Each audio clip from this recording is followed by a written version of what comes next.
Ram Ram Hare Hare Hare Krishna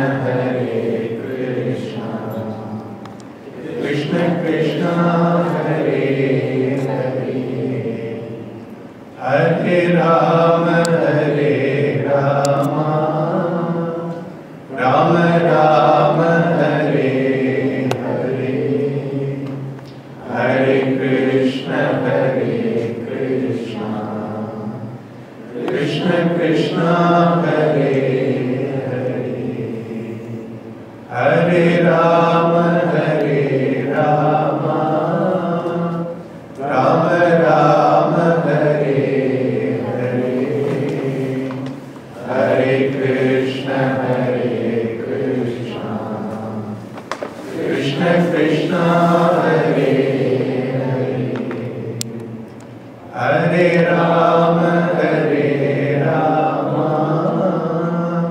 Rama Rama Hare Hare Hare Krishna Krishna Krishna Hare Hare Hare Rama Rama Rama Hare Hare Hare Krishna Krishna Krishna Hare Hare Hare Rama Rama Rama Hare Hare Hare Krishna Krishna Krishna Hare Hare Hare Rama Rama Rama Hare Hare Hare Krishna Krishna Krishna Hare Hare Hare Rama Rama Rama Hare Hare Hare Krishna Krishna Krishna Hare Hare. 1 minute of silent prayer.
लक्ष्मीनाथसमारम्भां नाथयामुनमध्यमाम् अस्मदाचार्यपर्यन्तां वन्दे गुरुपरम्पराम्।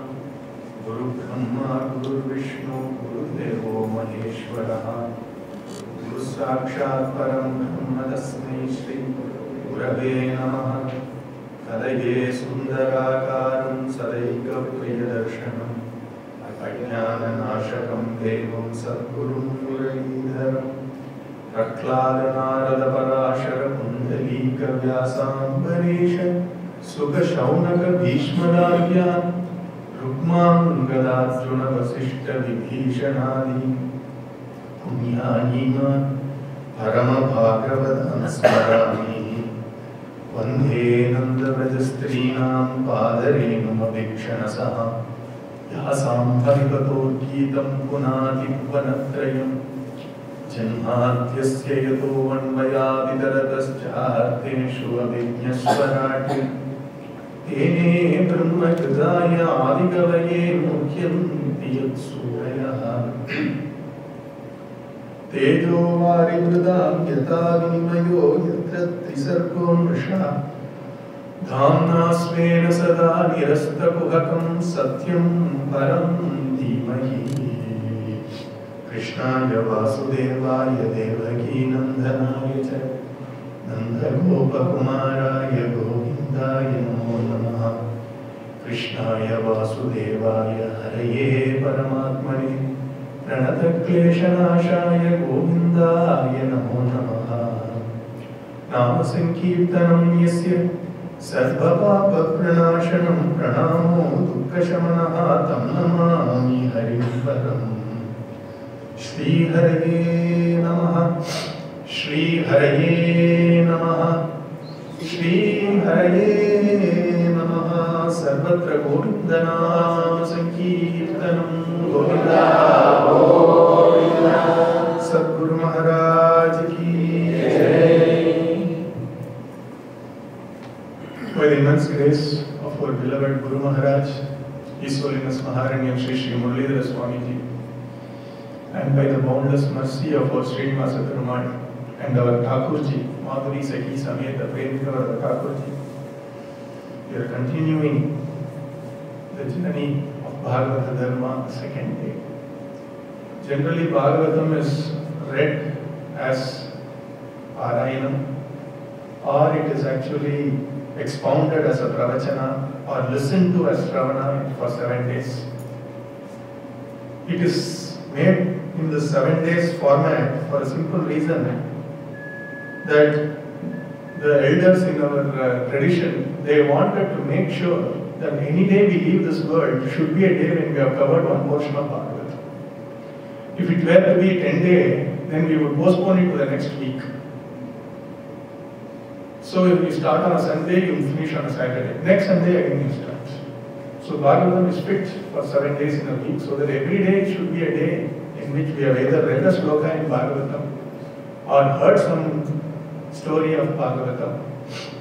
Or in Bhagavatam itself it is said, Shlokartam Shlokapadam. Even half a shloka a day you read, even quarter shloka a day you read. And they go on to say, Pratippadam Abadhyavatyapi. Even every word you make it mispronounced, misunderstood, does not matter. You see, this much of license Bhagavatam gives us, which is not true for Vedic mantras. For Vedic mantras, if the pronunciation is not right, even if the intention is right, the result won't be right. In Bhagavatam, there is a story to elucidate this very precept. So Vedic mantras are not for playing. See, it's not for games. A normal physical drug which is not good if we don't take it in the right doses. In India, you call it Schedule X drug, and it is not given to everybody. Does it mean that the pharmacologists are all very narrow-minded people? They ensure that this drug is not abused by people. Likewise, pronunciation is very important for Vedic mantras. For Puranas, for Vishnu Sahasranama, for Itihasas, Bhagavad Gita, no problem. Because there is a difference in the approach of these two Samhitas. Samhita means body of knowledge. Vedas are called Raja Samhita. Bhagavatam is called Subrut Samhita. Vedas are called Raja Samhita because like a Raja, like a government mandates. It just gives you an ordinance, it just ordains. And there is no compromise in that. Either you follow, if you follow, you get the benefit, if you don't follow, you will be penalized. That is Vedamata. But the path of Bhakti, Bhagavatam and the rest is called Sukrit Samhita, like a friend. So that friend may give you the right advice. Even if you ignore it, he will keep on giving you all that. Even if you don't do it right, he will forgive you, no problem. I'm always my friend, you say. So Bhagavatam slokams, even Hare Rama Mahamantra, many people, especially in the Far East, they cannot pronounce Ra. They will pronounce it as La. That's why Rama became Lama, by the way. And La, even if you say Hare Lama, it is okay. Why? Because here, Bhagavan becomes a judge when it comes to Veda mantras. He becomes a very loving mother when it comes to Purana and our Nama Sankirtana type of a thing. The same mother can be a teacher in school. If you mispronounce a word, she will say, you're wrong, do it right. But at home, the same child mispronounces the word, she said, I'm so glad that you're able to at least come close to what you want to say. So that's the approach. If you ask me, you see, the only problem in spirituality is you can't ask why many times here. This is how it is. Why is the sugar sweet? This is how it is. Why is oxygen the life gas and not nitrogen? This is how it is. Why does the earth pull objects to its center? Do anybody know the answer? They don't. It is how it is. You see. So that's how it is. So why not I mispronounce Vedic mantras well? This is how it is. You see. You have to be clear on the repercussion of what you do. And in Bhagavatam it says Prati Padam Abadhyavatyam. Even every word you mispronounce, it will still give you the benefit. Why? Because that is how it is. That's how Bhagavan has given these two. And that is the reason why even in our own Veda Padashala, the people who they come at 7 years of age, these children are put through pronunciation tests before they come inside the Veda Padashala. Because we can't allow them inside and they can't pronounce certain words, then they are harming themselves. In many families, they mispronounce Vedas and I see a lot of ill effects there also. And they say, I'm doing all this, yet I'm having this problem. You have not understood the repercussion and the impact of what you have to see. So that's how it is. Why I said that was, in Bhagavatam, it's a safe grantha. And it will give you the same benefit of any other big mantras you have heard of. Just because it is easy does not mean it is not effective. Like Rama. You all are lovers of Vishnu Sahasranama, isn't it? Veda's essence is in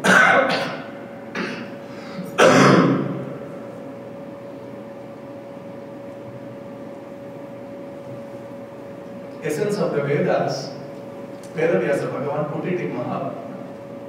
Essence of Mahabharata, he put it in Bhagavad Gita. Essence of Bhagavad Gita, he put it in Vishnu Sahasranama. And the essence of Vishnu Sahasranama finally is Rama. There is a reason why Purandara Das Maharaj says Rama is Sarva Veda Saram. So if you know Rama, you know all Vedas. It is the essence of everything. But Rama is so simple, isn't it? So don't be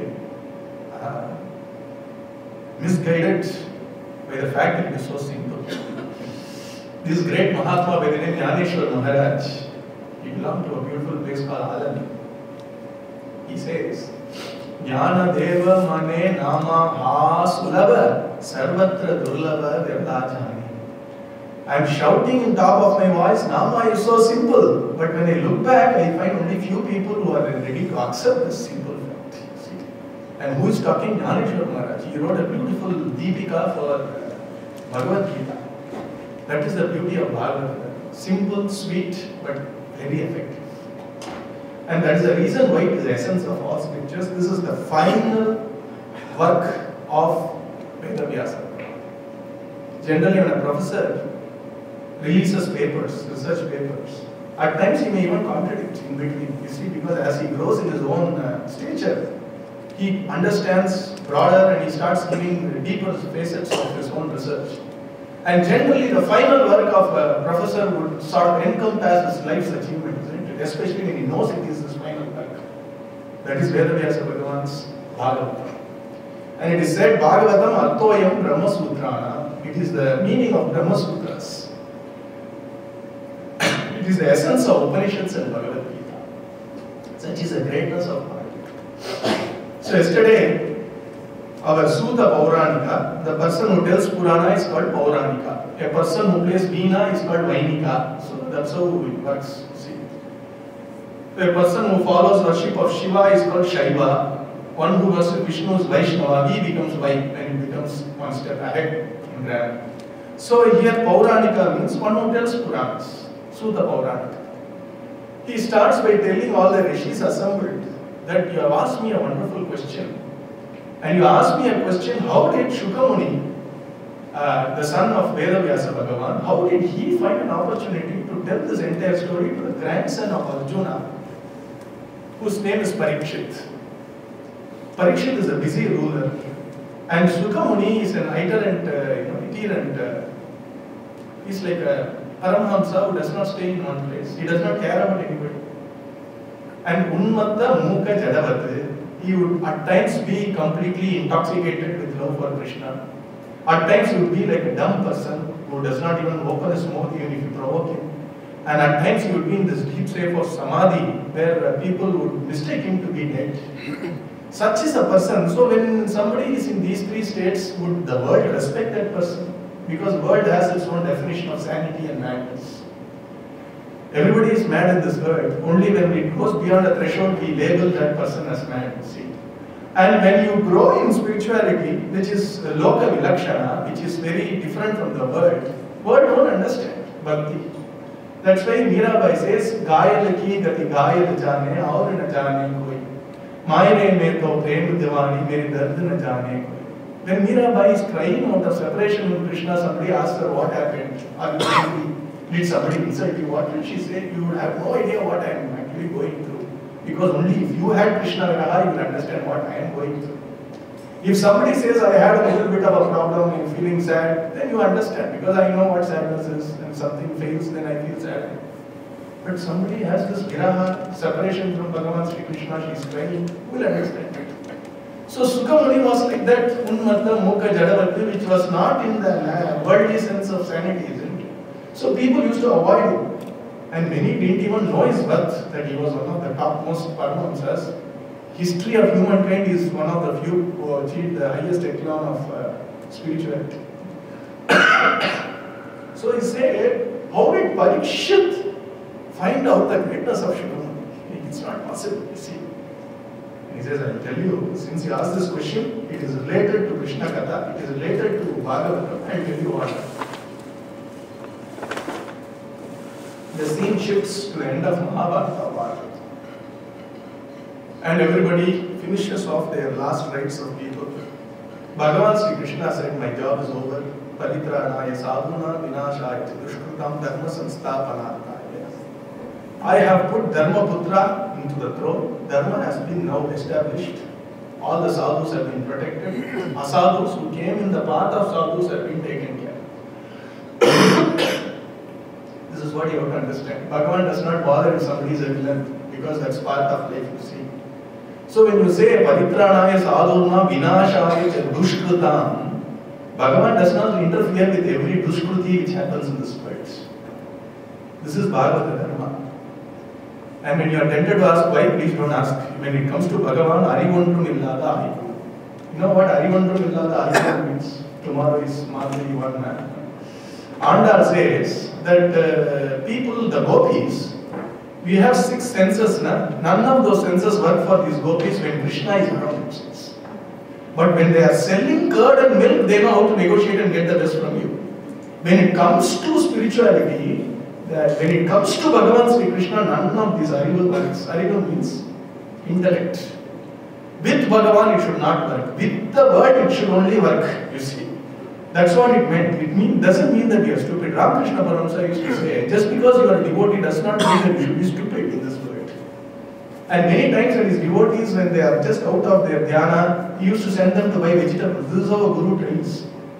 And when they go and come back with a vegetable bag, you say, where is this kottamalli and garvadla? Where is this dhania leaves? Then you have to get extra from that person. Why did you ask? He says, why should I ask? You are a fool.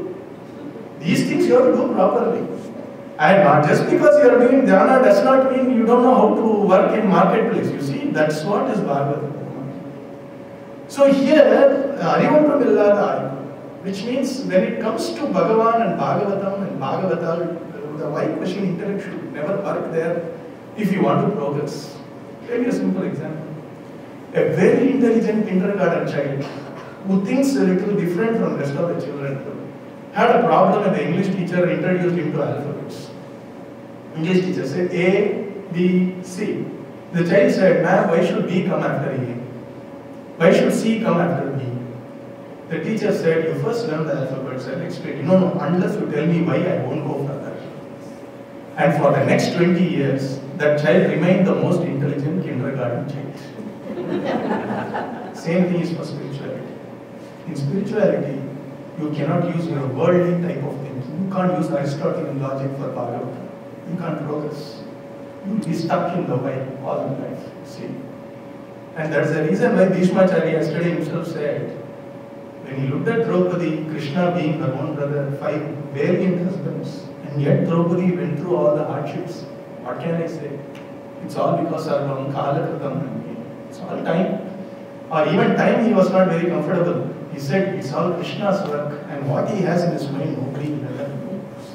Only he knows it.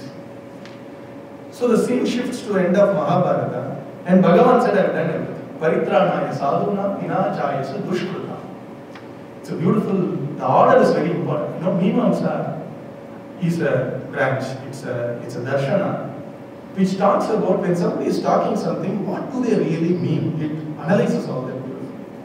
Which means, when Bhagavan said, Paritranaya sadhuna vinachayasha dushkritam dharma samskapanarthaya, the order is very important.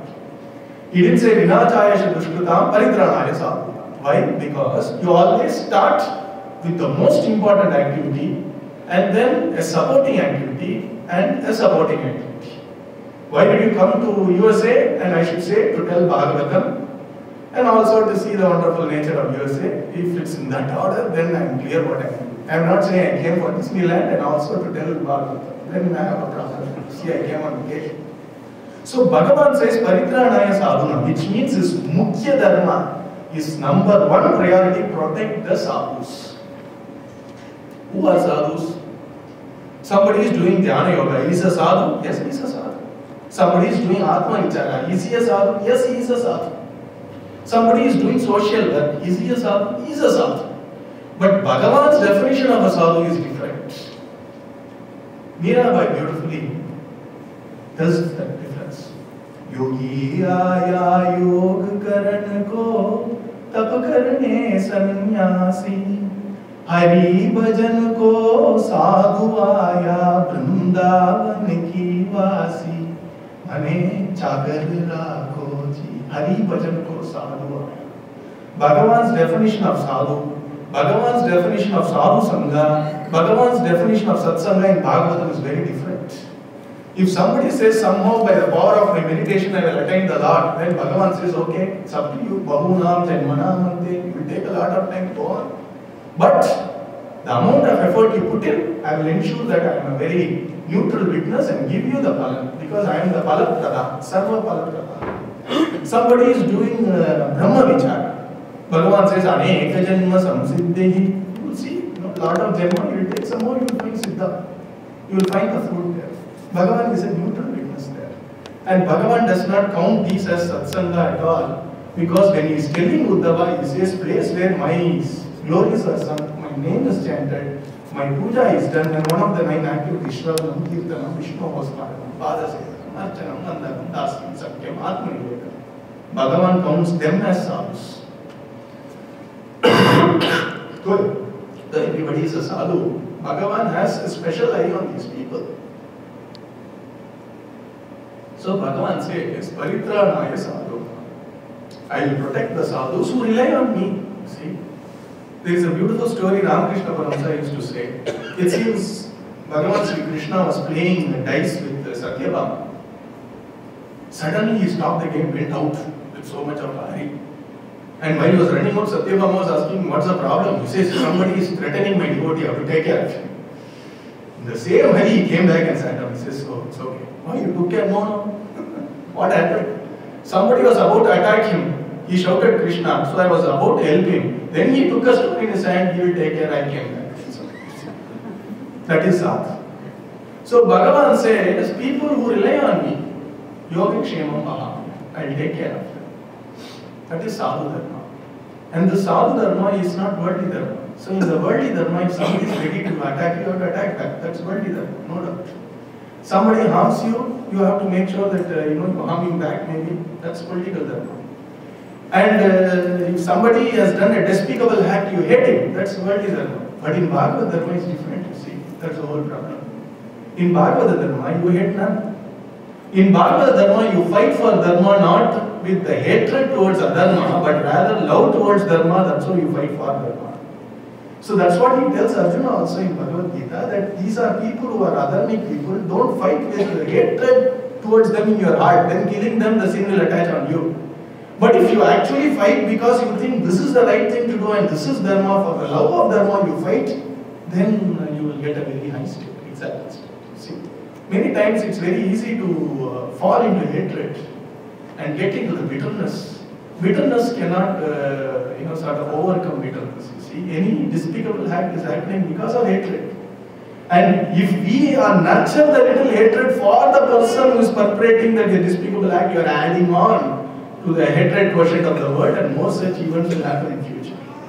So this is Bhagavad Dharma, that we always work with love towards the right thing and not fall into the trap of hating that which may not appear right to us. So Bhagavan is very happy. Paritranaya sadhuna vinachaya dushkrutam. Sadhus are taken care of. Yudhishthira, Arjuna, all these people relied on him. And Bhagavan said, I have taken care of you. And who are the dushkrutinaha? Dushkruti are people who come in the path of sadhus. Then Bhagavan won't keep quiet. You see what I am saying? A beautiful example is given in Sri Vaishnava Sampradaya. If you have a forest and there are a lot of thorn trees in the forest, nobody takes so much pains to cut all the thorn trees in the forest. But if you have cultivated a rose bed and in that a weed comes, in that a thorn tree comes, then you take care to cut it off. So here Bhagavan says, if somebody is a sadhu, somebody does my nama sankirtana, and somebody crosses their path, then I can't keep quiet. Then I have to take care of that dushkrutina.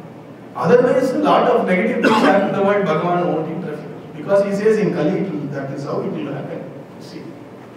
The beautiful example for this, many people say, long time back there was only one Hiranyakashipu. And Narasimha Swami came from one of the pillars. But nowadays we have Hiranyakashipus in every street. Why is Bhagavan not coming out from each and every pillar which is available there? And the Mahatma said, Bhagavan did not come for Hiranyakashipu, he came for Prahalada.